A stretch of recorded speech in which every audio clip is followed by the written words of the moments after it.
My name is Dr. Goje. I'm the Executive Secretary of Yobe State Emergency Management Agency.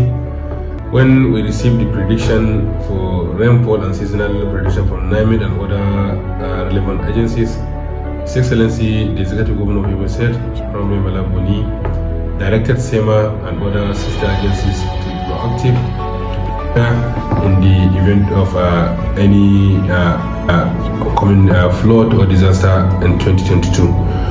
Unfortunately, this season's rainfall came with high magnitude. Just like the prediction, we recorded a lot of cases of flooding across different communities in the 17 LGS. So we were able to reposition our staffs across high-risk locations. We were able to call the attention of LGA leaders, security agencies, to be informed in the event of flooding in those high-risk locations. The effective measures we took to ensure that the government support the victims. One, in May, there was heavy windstorm in the mountain and other locations. A lot of victims were referred to the hospital. Government put all the bills. Those that were referred to tertiary hospital as well were attended to free and discharged.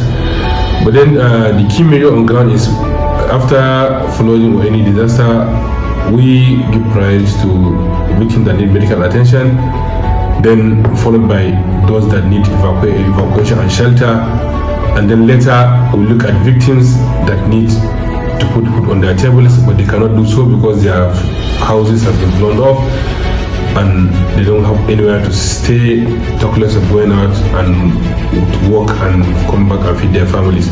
So His Excellency has directed that we improvise and mobilize food items in stock, and we restock our warehouses. This has been graciously done, and we reach out to a lot of victims. But then around June, July, the magnitude kept increasing, and Governor Mala Buni directed for a multi-sectoral approach. We call our partners, development partners, international organizations. We sat down on a round-table meeting, and we reviewed the processes and approach. Thereafter, a lot of partners key into the government priority. WFP, Action Against Hunger, Save the Children International, and lots of other international organizations key into the priority of government, UNFPA, Rescue, and they came in with their own support. Of course, the government cannot do it alone, looking at the magnitude. Some through cash-based transfer, some food basket, some wash kits, some building materials. And this has gone a long way in supporting the government and in closing some of these gaps. But then the magnitude is higher. Like I said, worst cases are in Gulani, Mutai, and now in Jakusko. And it has resulted to loss of lives. Of recent is the boat mishap in Jumbam, where it has disconnected the main highway. People were rushing to go to the market, and unfortunately the boat capsized and lost a lot of lives.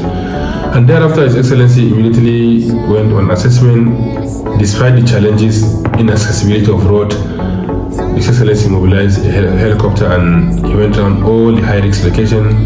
He was in Jumbam, Girgir, and other places he saw for himself, and he directed SEMA and other agencies to ensure that victims are provided with food basket, so much so that they will not disturb that used to be crowded in the boat going to market and other things, and we have mobilized that.